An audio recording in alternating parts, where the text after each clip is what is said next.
Our first talk is by Omar Tor and Nader Zaveri. Both are from Mandiant. Unfortunately, Omar can't make it today, so Nader is going to kind of run the show. He's going to talk today about the Golden SAML attacks that were used in the SolarWinds attacks and various open source tools that can be used to detect such attacks and help you understand a cloud environment that you may be investigating and responding with. So welcome, Nader, to OSDFCon. You've been here before, I think, as well, and glad to hear you talk. Thank you so much. Looking forward to it. All righty. Good morning, everyone. My name is Nader Zaveri. As Brian has introduced me, I am a manager with Mandiant in our incident response and remediation practice. As was mentioned before, unfortunately, Omar is feeling under the weather. We wish him a speedy recovery, but we will be presenting his portion of the slide as he was the main event. So hopefully I'll do some justice to his slides. A quick little breakdown of what we're going to be talking.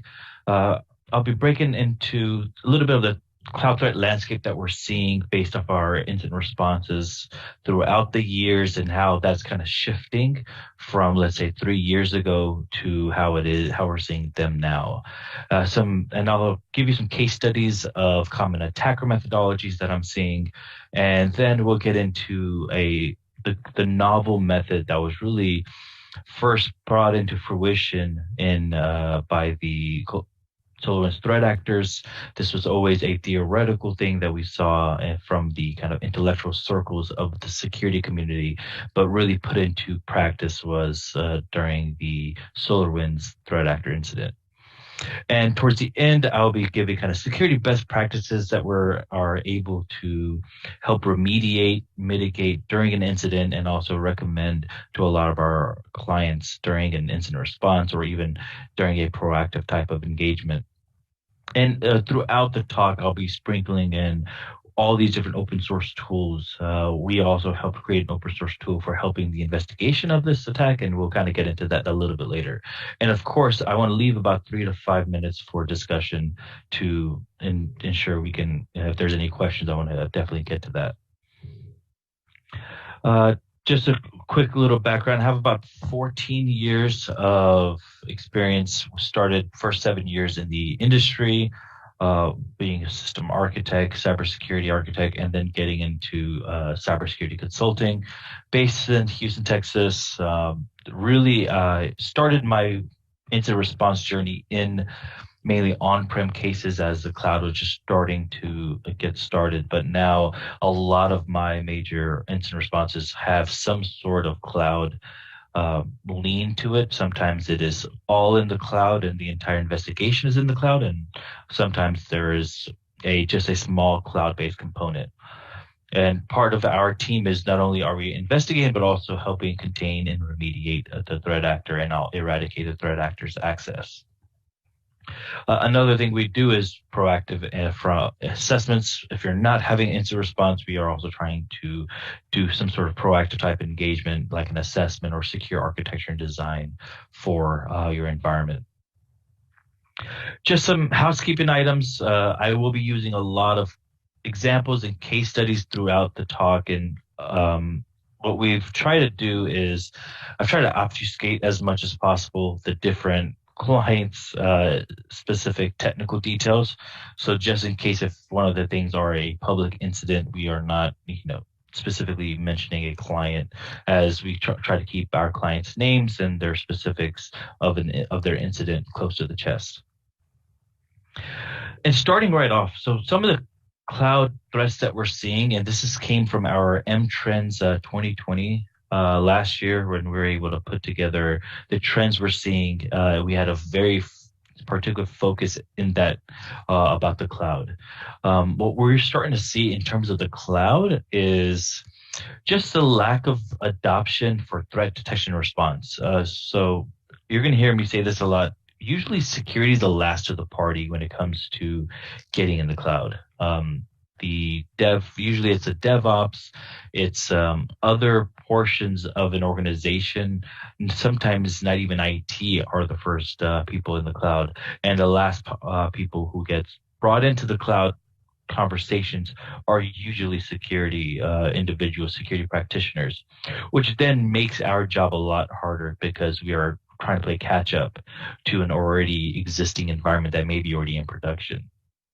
Another thing is we're starting to see attackers utilize hybrid environments. They're utilizing the ability to traverse from the on-premises machines and servers to the cloud, or vice versa, going from on-prem to the cloud. And that's something we saw very clearly with the SolarWinds threat actors. They use both methods as a way to maintain persistence, but also having many backdoors to always get back in if their access is ever cut. Credential management is paramount. This is something that I'm very passionate about because I am, as a very famous catchphrase for the cloud is, your identity is now the new perimeter to the cloud. And last but not least, granularity of policies and permissions. I know we hate to hear permissions of least privilege, kind of those adages, but those are even more so important because of how prominent IAM is in terms of securing the cloud. So we'll be talking about that, how you can create these types of granular policies, what are some methods, what are some open source, sometimes some native tools that might be already part of some of the cloud frameworks. So wanted to kind of walk through some common attacker methodologies that we're seeing across the board. One thing, as I mentioned earlier, IT and security are usually the last people to the party. And because of during a organization's cloud journey, and because of that, we're starting to see now an influx of rogue devices and shadow IT services. This was a major problem, maybe if you guys are old enough to remember 10, 15 years ago in IT, that was shadow IT, a one organization methodology, one organization movement was a big movement about 10, 15 years ago, because trying to consolidate and centralize the management of IT and security was a big issue. Now we're starting to see that happen again because the adoption of the cloud is so simple. It just really takes a departmental credit card to then start spinning up instances. And this is what we're seeing because the process for procuring assets and devices, you don't have to rack and stack anything in the data center. Everything is just click and go. So with that, there's unauthorized machines. We're starting to see unauthorized machines and apps lacking security because if it's a DevOps person, maybe their main particular topic isn't security, so they're going to try to worry about the operational aspects of an application, of a web server, of a web service.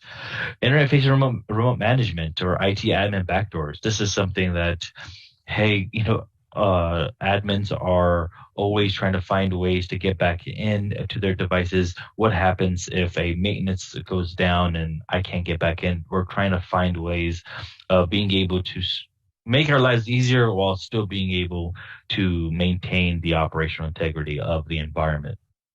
And of course, unpatched applications. There's always a new vulnerability coming out and if you don't have your security folks there, if a vulnerability were to come out, these types of patch applications and unpatched applications is something that we're starting to see a lot. And I've seen where a patch comes out and within 6 to 7 days, a proof of concept comes out. And after the proof of concept comes out, it took 24 hours for the organization to be compromised with that proof of concept. So it took from the time the vulnerability was released to the patch was released until them being compromised was less than 7 days. So even if you are patching weekly, where there's still some ways that the attackers are trying to catapult themselves and create themselves a way to get in, just initial access, and then from there you'll go your traditional ways.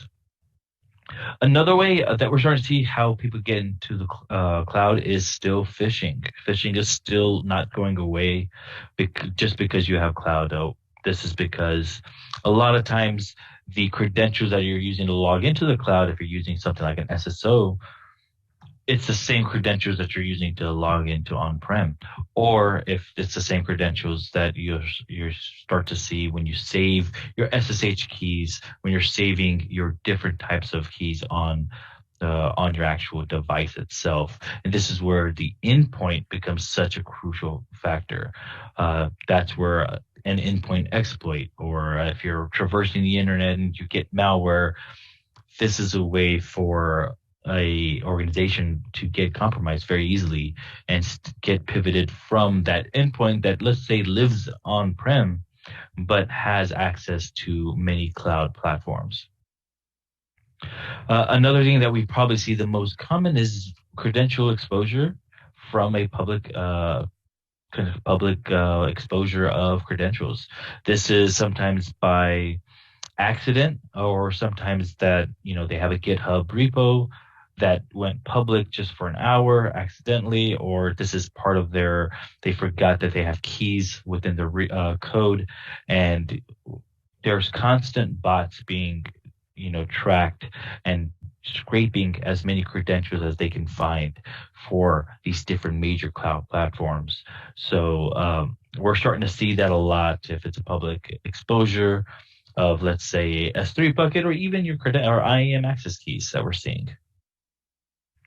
And that gets us into kind of the Golden SAML attack. So this is something that we saw, of course, that we brought out during our own investigation last year, around the same time, actually, and really changed the landscape of how a lot of organizations viewed cybersecurity. It got really cybersecurity on the front pages for a good 1 month. And I want to kind of discuss a little bit about the Golden SAML attack and what that means in the cloud. How can you create detections, and also what are some ways that you can help remediate or mitigate some of the things through open source technology? So Golden SAML to the cloud, this way is a way to get inside the cloud with bypassing MFA, bypassing a lot of your security restrictions. And in order to know this, we must first understand the SAML authentication process. Right now, everyone is in a SAML, usually using SAML 2.0. SAML 1.0 came out about in 2001, 2002, and very shortly around 2005, SAML 2.0 started. And really what SAML 2.0 is, there's three major components. There's a user agent, the identity provider, and then there's a service provider.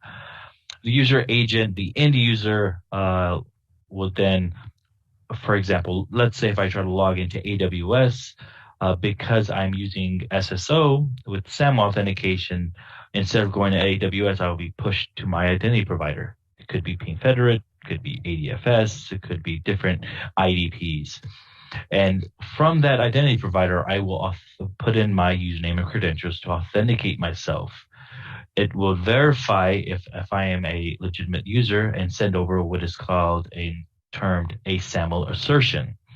This will then send the SAML assertion to the service provider saying, hey, this user Bob is a legitimate user. You may allow him to get inside. So this service provider will unlock the ability for the identity to log in, which will then grant access. Now, knowing this process, what Golden SAML does, and what people with these threat actors who are using this Golden SAML attack, they take the same process, and what they do is the attacker has a machine that is controlled. What they do is they extract the keys from the identity provider. So has to be some sort of initial access down, and not only initial access, they have to have very deep level access into your environment to be able to extract the keys that are inside or being stored at your IDP, your identity provider, such as ADFS and others. Once the keys are extracted, they then will masquerade as a normal user. So they will log in, for example, using the same example, to AWS. AWS will go through its process, sending it to the IDP. And when it sends it to the IDP, that's where the attacker will be able to send a forged SAML assertion based off of the keys that they have already been able to extract to the service provider. And once that is granted, because it is a legitimate token with a legitimate SAML assertion, it will then grant access. This was a very major part within our investigations. Seeing this is not easy, right? Because this is coming from a trusted zone. So this got us into how can we create detections and alerts to help detect us?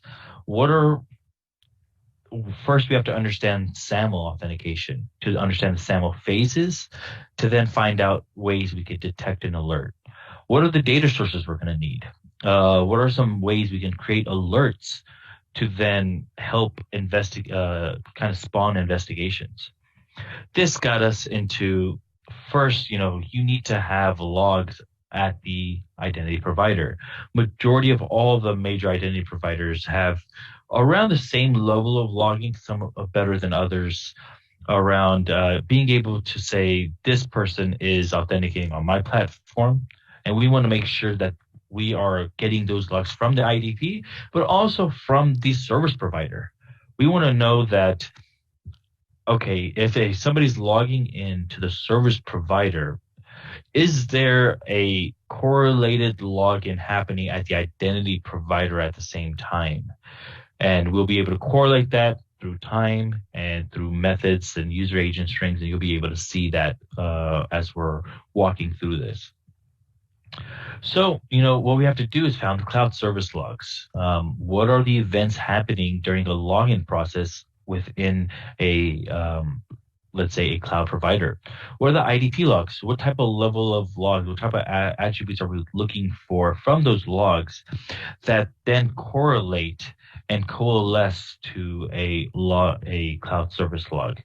And when we're aggregating both logs, how can we make sure, and we don't want to suspect everyone is logging in with a Golden SAML attack. So how can we, filter out all the noise and making sure that we're only looking at what we really want to see? And then also filter out ways that we figure out, hey, MFA was not enforced at this specific juncture because of the way it's authenticated. So what we did was, let's first start out with keeping with the same example. Let's start with AWS. First, let's see how AWS logs a typical user activity in IAM. For example, this is a AWS API call saying this event is happening, this delete object. We're going to delete this object in S3, and we're using the AWS API call activity. From the username, we are seeing this user agent string. We're starting to see IAM user. The username is there. What we then want to see is there correlating login from that set user in the IDP to show that the user had logged in and has authenticated through MFA.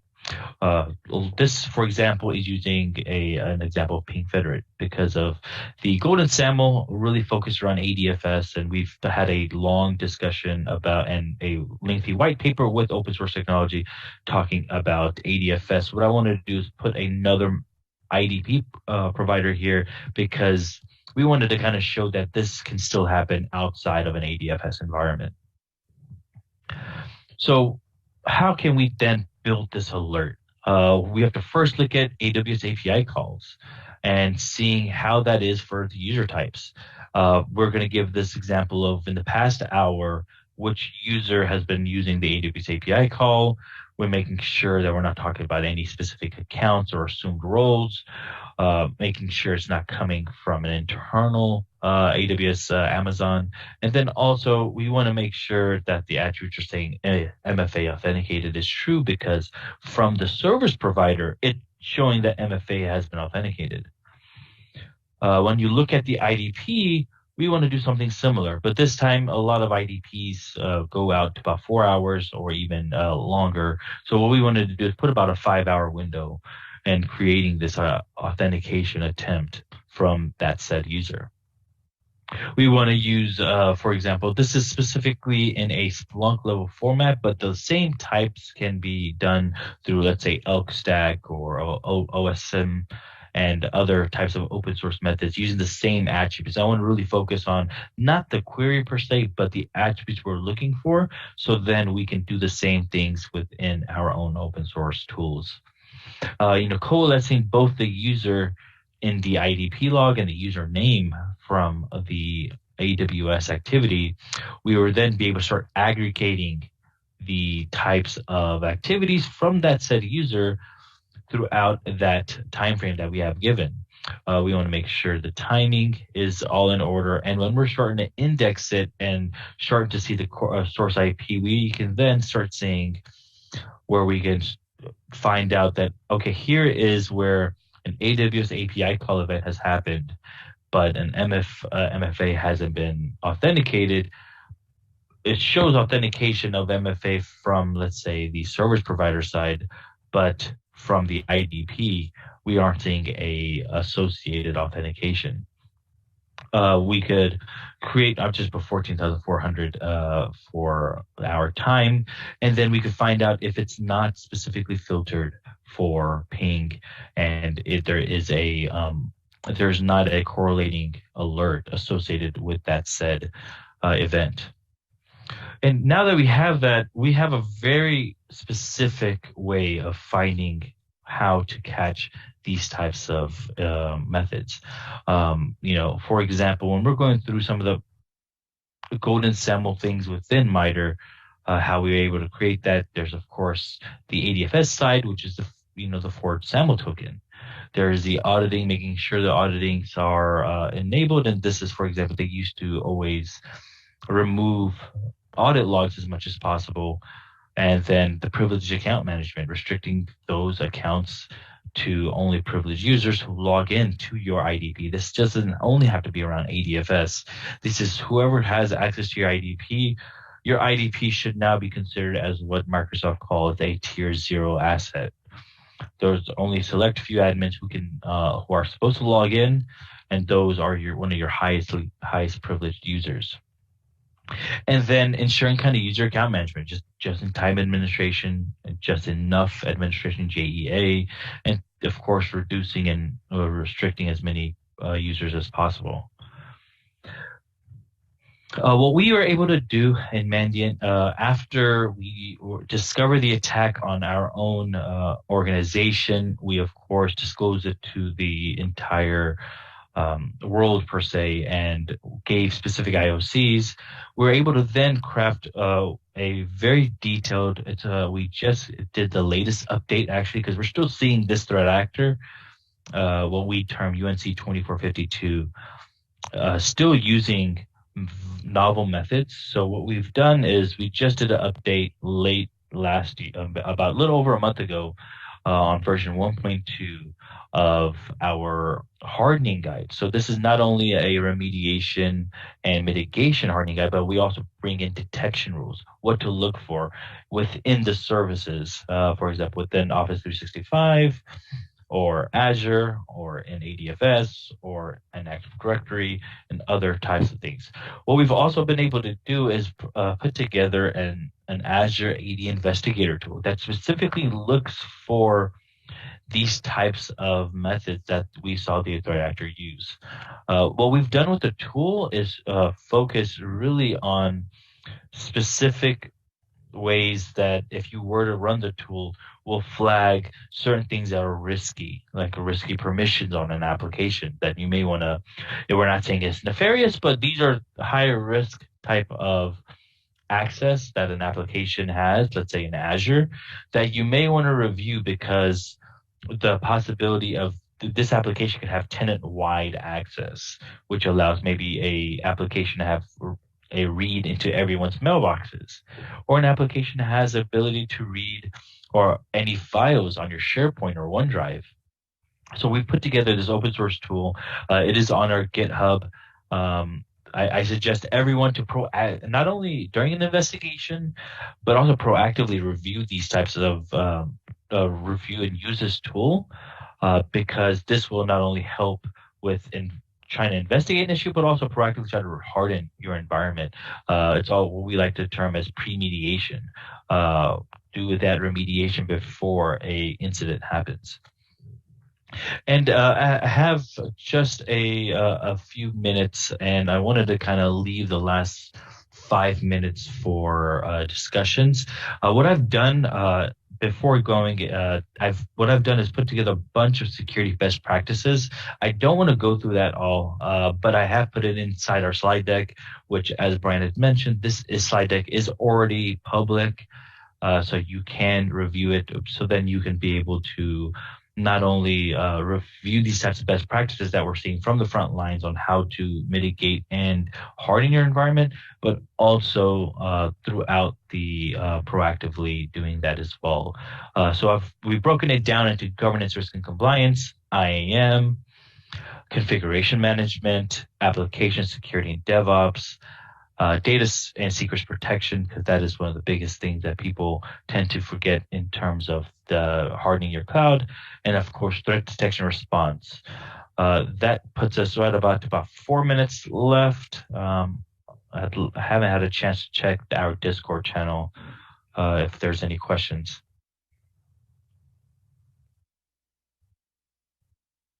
Yep, I will be posting the link to the tool and the white paper in the GitHub. So I'll be sure to do that right after this call. Yep, already done so. Awesome.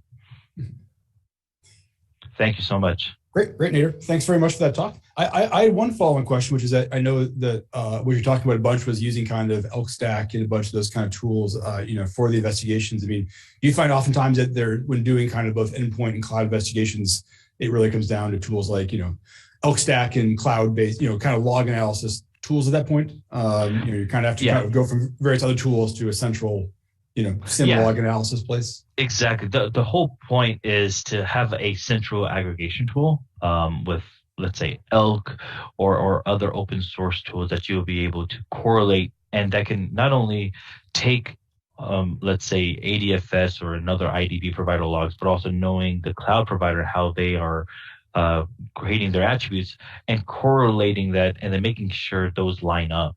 Yep. That's the real key. Just harmonizing those types of alerts and events. Yep. Great. Appreciate it. Well, thank you very much for the talk. Let me see if there's any other kind of questions that came in. There's a question that came in of, have you used any deceptive techniques for detection of this? What we're starting to see, that's a great question. So since making of this presentation, and as I mentioned, the threat actor that we've coined, UNC 2452, other security firms have used other types of verbiage. They're still active and they're still persistent. They really put the P in an APT group. So we're starting to see some real novel ways that is not only bypassing the detections per se, but creating newer ways that we're starting to see, in more novel ways. And actually, we will be actually putting together a white paper that will be coming out again within the next few weeks that will discuss that very same thing. It's still in the process, but what we're starting to see is, because the Golden SAML has came to the forefront of this entire conversation, they're starting to see a lot of organizations start putting these types of detections, these base level detections, within their cloud platform. A lot of MSSP services are starting to look at that now. And because of that, now they're trying to find new and novel ways, like a token relay and taking your sessions and cookie sessions and relaying that instead of going from the IDP itself. Okay. Great question. Another question here on, does Mandiant publish their parsers to ingest the logs into Splunk, Elk, et cetera? That could be a great resource to indicate the more important fields. Yes, so the specific, some of the parsers are not exactly that we've gotten a chance to open source, but all of the IOCs and all the attributes that are part of a specific attack, this is what we're starting to see a lot. And what we've been doing is we've been adding that into an IOC list. So during our investigation, we're publishing open source IOCs for the entire community to benefit from and also start looking into their environment. So we've been doing that as well. Great, great, appreciate it. Well, that's all we have for questions. There's some other links that were provided in there for help, so that's great. Thank you very much, appreciate it. Hope Omar does better, is feeling better after this, and thanks for the presentation. Thank you. The virtual applause time, I guess. You could imagine a virtual applause. Maybe we'll have that by the afternoon. We'll have a little fake applause track in here. So.